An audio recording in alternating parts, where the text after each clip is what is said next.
할렐루야! 새벽 예배는 하나님을 깊이 만나는 아주 특별한 시간입니다. 예수왕국 복음 통일을 위해 한국교회가 다시 새벽을 깨우며 부르짖기를 소망합니다. 예수왕국 복음 통일을 위해 한국교회가 함께 부르짖어 새벽을 깨우며 다시 성령의 뜨거운 불을 회복하기를 간절히 소망합니다. 사도신경으로 하나님께 신앙 고백 드리겠습니다. 전능하사 천지를 만드신 하나님 아버지를 내가 믿사오며 그 외아들 우리 주 예수 그리스도를 믿사오니 이는 성령으로 잉태하사 동정녀 마리아에게 나시고 본디오 빌라도에게 고난을 받으사 십자가에 못 박혀 죽으시고 장사한 지 사흘 만에 죽은 자 가운데서 다시 살아나시며 하늘에 오르사 전능하신 하느님 우편에 앉아 계시다가 저리로서 산자와 죽은 자를 심판하러 오시리라. 성령을 믿사오며 거룩한 공회와 성도가 서로 교통하는 것과 죄를 사하여 주시는 것과 몸이 다시 사는 것과 영원히 사는 것을 믿사옵나이다. 아멘. 나를 지으신 주님 내 안에 계셔 처음부터 내 삶은 그의 손에 있었죠. 내 이름 아시죠. 내 모든 생각도 내 흐르는 눈물 그가 닦아주셨죠. 그는 내 아버지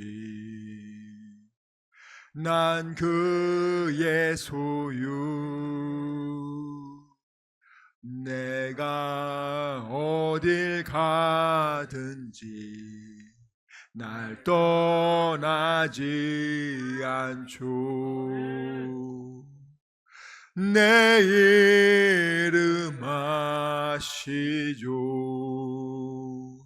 내 모든 생각도 아바라 부를 때 그가 들으시죠. 아멘. 오늘 우리에게 주신 하나님 말씀은 에베소서 4장 1절에서 4절까지 말씀입니다. 말씀 함께 읽습니다. 시작.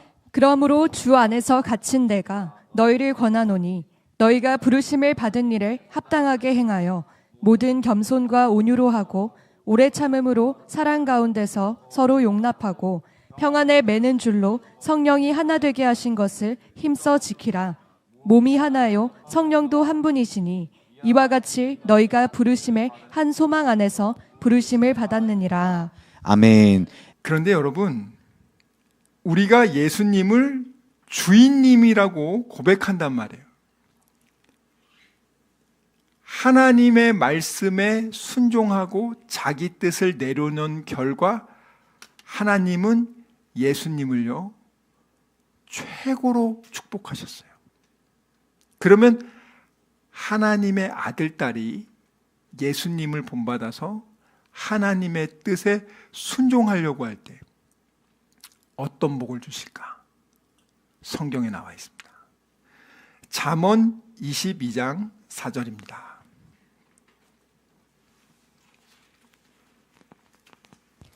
겸손과 여호와를 경외함의 보상은 재물과 영광과 생명이니라.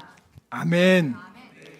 자, 여기 보시면 겸손이 나와요. 이게 똑같은 단어예요. 겸손과, 여기서는 여호와를 경외함의 보응은 재물과 영광과 생명이다 이렇게 나오는데, 원래 원뜻은 뭐냐면 겸손은 하나님을 두려워하는 것이다 이렇게 나와요. 겸손 이퀄 하나님을 두려워하는 것, 이렇게 설명한다고요. 그래서 우리 한글 성경에는 겸손과 여호와를 경외함을 같은 뜻이니까 과로 연결한 거예요. 사실은 원래 원뜻은 겸손이란 뭐냐? 저 못해요 이게 겸손이 아니고 하나님을 두려워하는 것이에요. 사람을 두려워하는 것이 아니라 하나님을 두려워하는 것이에요. 그게 겸손입니다. 그럼 겸손의 보상은 뭐냐? 겸손의 보상은 부들과 영광과 생명이다. 영생이란 말이에요. 그러니까 여러분들이 이 잠언이 이거는 세상 그런 어떤 골든룰이 아니에요. 세상 처세술이 아니에요. 하나님 앞에서 어떻게 하나님의 자녀들이 하나님을 관계를 건강하게 유지하는 법을 가르쳐 주는 거예요. 하나님과의 생명 관계를 유지하는 것. 그것이 여러분이 가장 중요해요. 우리가 무엇을 가장 중요시 여겨야 되냐면 하나님과의 관계를 제일 중요시 여겨야 돼요. 제가 아는 어떤 친구는요, 회사에는 지각 안 해요. 회사에는 지각을 안 하는데 예배 때는 지각해. 하나님 정말 우습게 하는 거예요. 그 직원이 회장님하고 식사 약속을 했어. 근데 회장님들이요 일찍 나와서 기다려요. 15분 전에 나왔는데 그 친구가 30분 늦었어. 야, 이건 말도 안 되는 거 아닙니까? 그러니까 내가 진짜 그리스도인가에 대해서 잘 생각해 보셔요, 여러분들이. 왜냐하면 어차피 갈아지는 천국에 못 가거든요. 제가 말했잖아요. 이 교회가 아니어도 다른 교회 많다. 지각하지 않을 교회 가라. 예배 잘 드려야 된다. 정말 중요하다. 멀리서 운전을 해가지고 여기까지 오는 거예요. 예수님 믿은 지 이제 몇 달 되지도 않았어요. 그런데 자기가 하나님이 함께 하신다는 걸 느낀대잖아요. 정말 지치지 않게 해달라고 진짜 열심히 기도하거든요. 하나님이 새 힘을 준대잖아요. 기독교는 체험의 종교라고 했잖아요. 여러분, 교회 10년, 20년, 30년 다녔다고 해서 내가 천국 가는 게 아니에요. 아버지의 뜻대로 행하지 않는 자는 천국에 못 갑니다. 굉장히 중요해요, 여러분들. 우리 하나님 나라 가려고 예배드리러 온 거예요. 죄를 씻기 위해서, 영적인 샤워를 하기 위해서. 일주일 동안 샤워 못 하다가 목욕탕 가서 쫙 샤워하고 나면 얼마나 깨끗해. 여러분이 우리가 세상에서 살다 보면 죄로 오염될 때가 많아요. 손발이 더러워질 때가 많아요. 와가지고 깨끗하게 예수의 피로 씻고 마음이 깨끗해진 상태로, 가벼운 상태로 나간단 말이에요. 왜? 마귀와 싸우기 위해서. 그리스도인의 그 존재 목적이요, 여러분이 자꾸 예수 믿고 나서 예전과 똑같은 인생을 살면 안 돼요. 지금 예수님 믿고 나서 예전에는 자기 자신을 위해서 살던 여기 분들이 이제는 내가 남은 인생 하나님 기뻐하시는 일을 해야겠다. 사업을 하더라도 하나님을 기뻐하는 사업 해야겠다. 목적 자체가 단순히 돈 버는 것이 아니라 그 물질을 통해서 많은 영혼을 살리고 굶주린 사람들을 건강하게 만드는 내가 그런 일을 해야겠다. 공부를 해도 예전에는 나 혼자 잘 먹고 잘 살기 위해서 높은 자리에 올라가기 위해서 내가 그렇게 했는데 예수님을 믿고 나니까 야, 그게 아니구나. 내가 정말 그 자리에 가서 많은 영혼에게 도움을 주고 빛과 소금의 역할을 하고 잃어버린 영혼을 살리기 위해서 내가 해야 되는구나. 제가 어떤 친구에게 그랬어요. 야, 판사 돈을 많이 못 번다. 네가 공부를 열심히 해서 판사가 됐을 때 너무 힘들다. 일도 너무 많다. 월급은 너무 적다.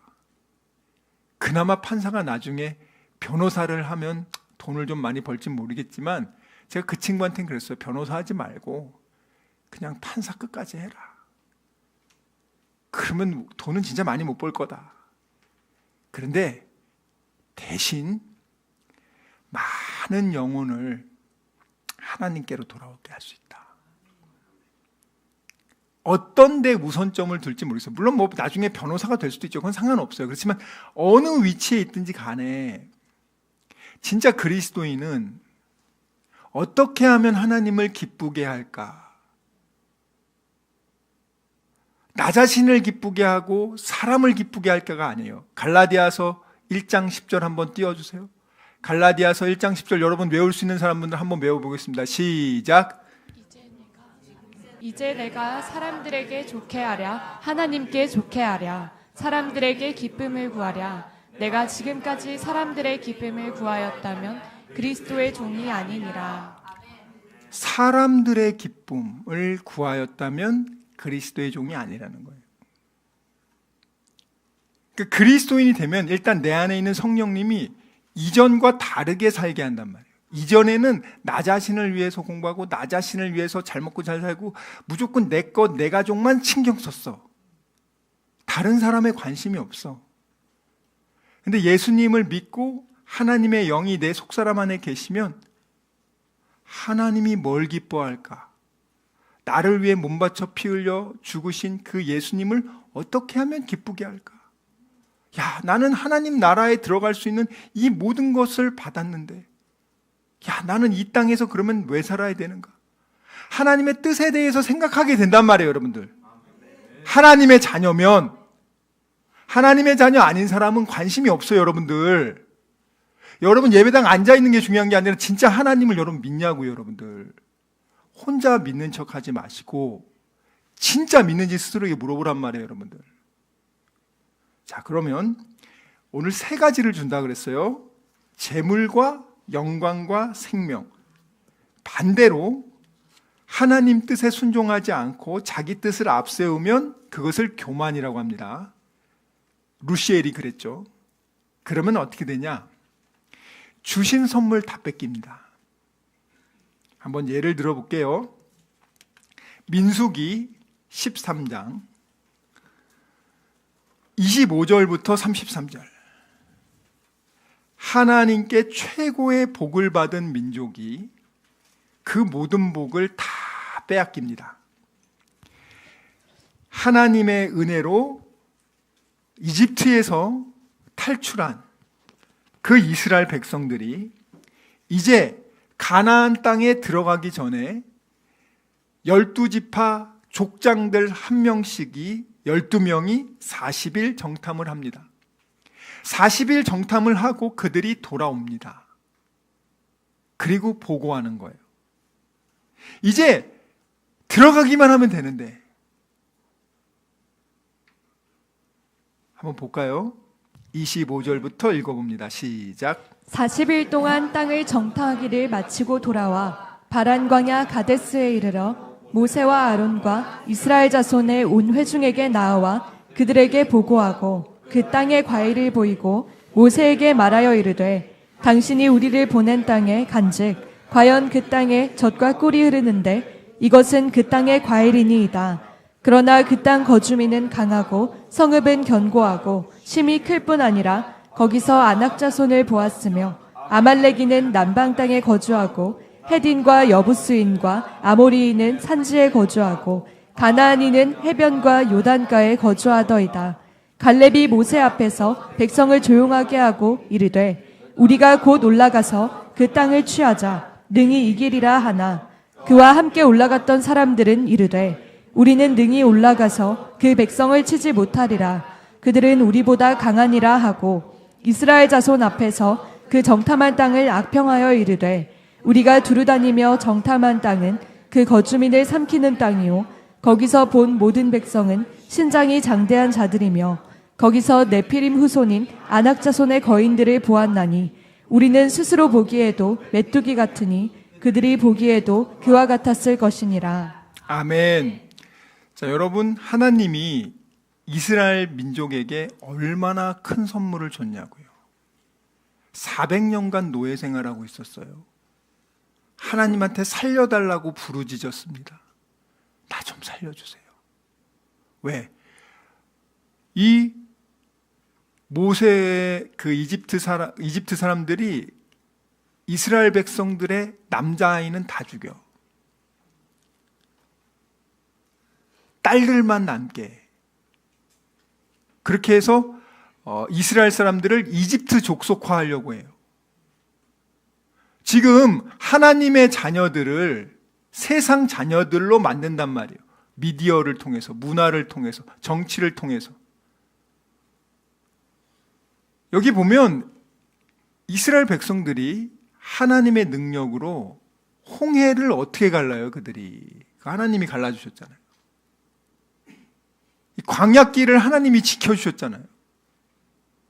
여기까지 왔어. 이제 가나안 땅이 있어. 들어가기만 하면 돼.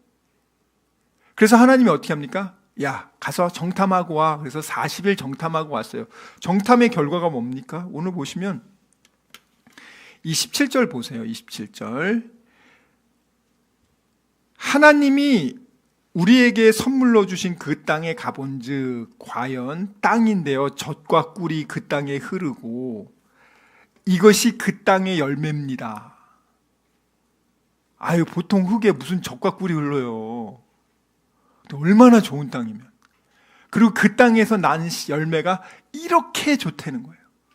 자, 그러면 와, 역시 하나님은 거짓말 안 하시네. 젖과 꿀이 흐르는 땅으로 우리를 인도하신다고 하니까 하나님이 진짜 좋은 땅 주셨네. 이야, 이제 가서 차지합시다. 이래야 되는데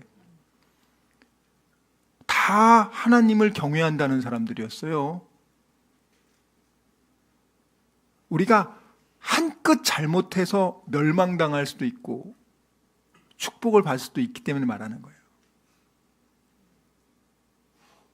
시간 말씀을 생각하며 기도하기 원합니다. 주여 아버지, 정말 저희들의 믿음 없음을 용서하여 주시고 믿지 않고 느끼려고 했던 것을 용서해 주시고 아버지, 감정에 휘둘리지 않게 해주시고 이제는 어린 아기의 신앙을 벗어나 믿음으로 약속의 말씀을 믿고 순종하는 그리스도의 장성한 일꾼 되게 하여 주시옵소서.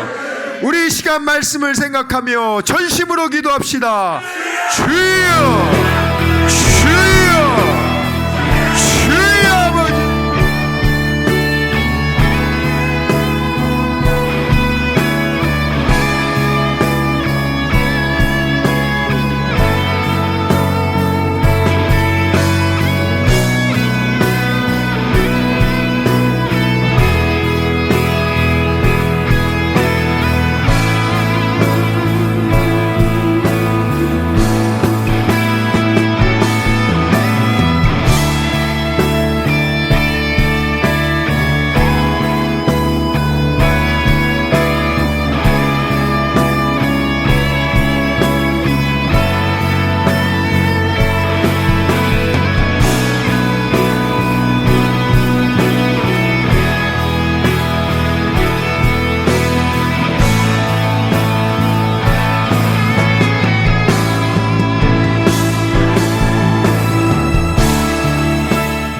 아버지, 이 시간 아픈 곳에 손을 얹었습니다.